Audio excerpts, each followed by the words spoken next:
Ah, the Prestige picture.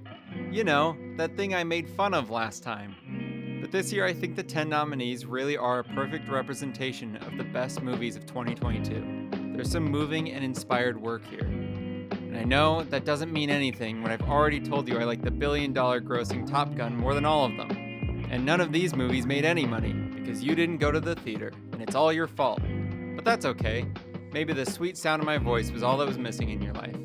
So hit that subscribe button and let's get started.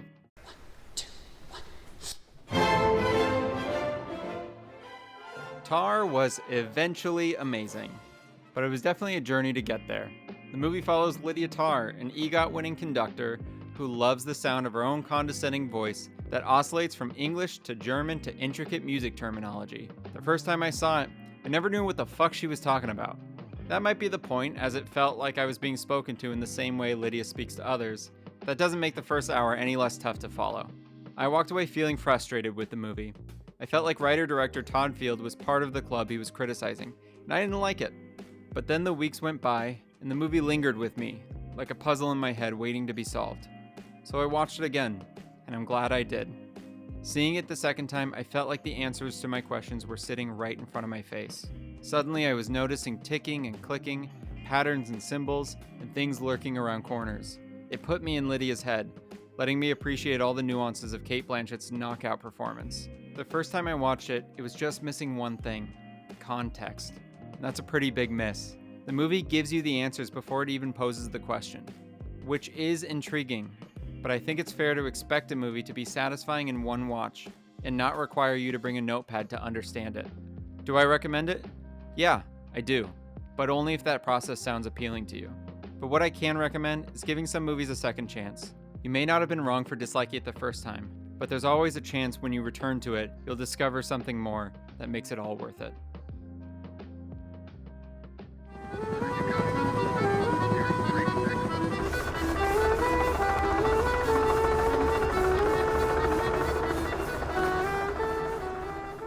This movie is wild. The characters are all vapid, filthy rich people who express their freedom a bit differently than us normies. Okay. Quick. I'm going in. Yes!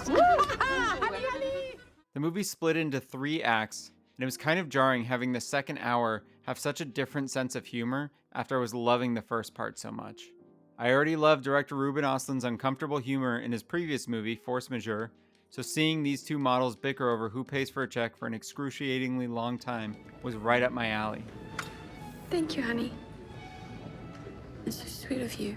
For the whole movie, these two characters are great, but there's something that happens in this movie that, even though I did enjoy it, it was one part overhyped, one part insanely on the nose.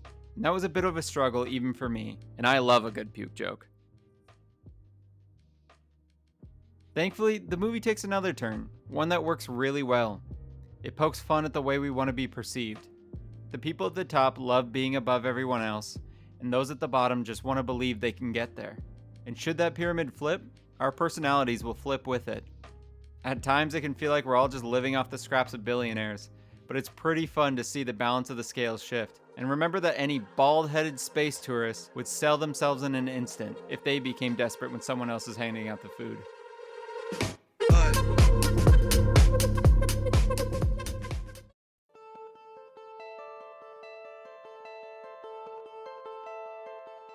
Women Talking has an accurate title. They really do be talking like that. Overall, it's a solid movie, but tough to love. Something dire has happened in this town, and the women discuss what their recourse will be. That's the whole thing. But it's got great, sharp characters debating each other over the future, and it very easily held my attention throughout. At times, it's heartbreaking, and at others, beautifully tender.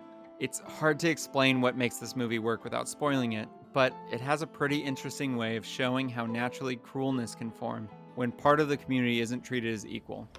Isn't it interesting that the one and only request we women would have of the men would be for them to leave?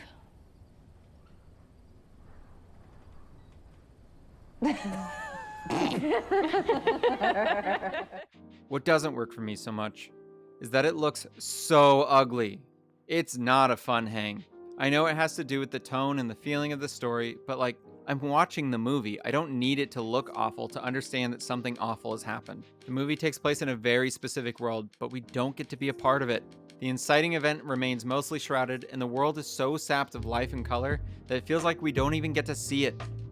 Sarah Polley did do a great job with her actresses, especially Rooney Mara, and she kept the movie engaging, which is hard for a completely dialogue-driven story like this. But she described the look of the film as wanting to be almost black and white with just a touch of color coming through, that she wanted to feel nostalgic. Well, that's a great idea, but I didn't get that at all. It just looks dead. It is a movie deserving of a watch, but I don't enjoy looking at it. I can only imagine the impact it could have had that colorist not got so handsy with the desaturation. These go to 11. When we talk about the Oscars, there's at times an argument to be had. Did the winner actually do the best, or did they just do the most? Was it great, or was it just a lot? Banshees of Inisherin is a pretty quiet and understated movie, but it's also the most I've laughed and the most heartbroken I've felt while watching these movies. On a quiet, misty island off the coast of mainland Ireland, Padraig and Colm have a pint together every day. Until they don't. Colin Farrell is so wonderful in this. Padraig is a simple, kind-hearted fella that just wants to hang with his friend, but that friend doesn't want to see him anymore. It's a breakup movie without the breakup. There's no big argument to funnel the emotion into, just an exposed core revealing the deep sadness of an ending friendship. It's a lonely island where death looms large, and everyone here feels the existential crisis of their life slipping by with no meaning. Everyone but Padraig, who, like a puppy, would be content just hanging out with his pal. Would it really be so bad if we were all to just live our lives like dogs? Just hanging around, having a good time, not needing much else? What good is it to have the desire to be somebody, to make an impact on the world, if we're all just going to be sad all the time? Sure, maybe it's not enough to just have pints with the boys your whole life, but maybe you don't need to change the world. Maybe you can just make it a little bit brighter for those around you. In 1929, the German novel All Quiet on the Western Front was published. 1 year later, a Hollywood adaptation was released, and it went on to be the third movie ever to win Best Picture. It's fascinating to think that prior to the First World War, there had never been a war film. All Quiet on the Western Front was released just 12 years after the war ended, and it gave audiences the chance to see a remarkable depiction of what had happened. There's no such thing as an anti-war film. My guy made one of my favorite movies of all time, but that's gonna be a big no from me, dude. The Great War was a turning point in human history. It tragically defined what war would go on to look like. In the movie, we see high school students cheered on to go to war, to be given a purpose in glorious death.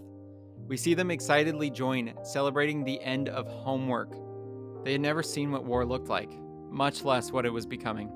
This is shown brilliantly in this year's German adaptation of the same novel. There's a point in the movie, after several fights on the front line, we see this.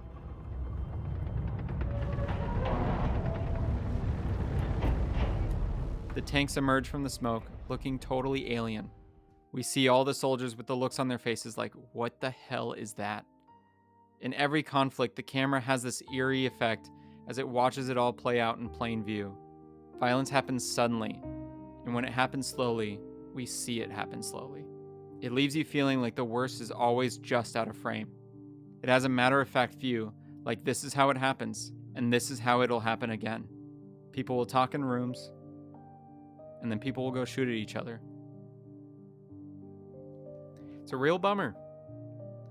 Sure, we see violence play out as action, but most people won't see that and be excited to do it. It's horrific. War is the worst. I know that, and I haven't even done it once. You know why? Because I watch movies, Francois. It's our history, and it's worth knowing. I'm just thankful my experience with this has only been through this exceptional filmmaking. Hot take: Steven Spielberg is one of the greatest filmmakers of all time. Great art has a way of revealing the spirit of its artists, and as I've gotten older, I've grown to appreciate when I connect with a director's spirit, not just the craft. Spielberg's movies have an overwhelming love and warmth to them, because that's the kind of person he is. I'll be real with you. He's made some stinkers in the past, but even so, when he talks about them, I want to cry. What a gift to have this man still producing such incredible films for 6 decades running. One of his best works was West Side Story.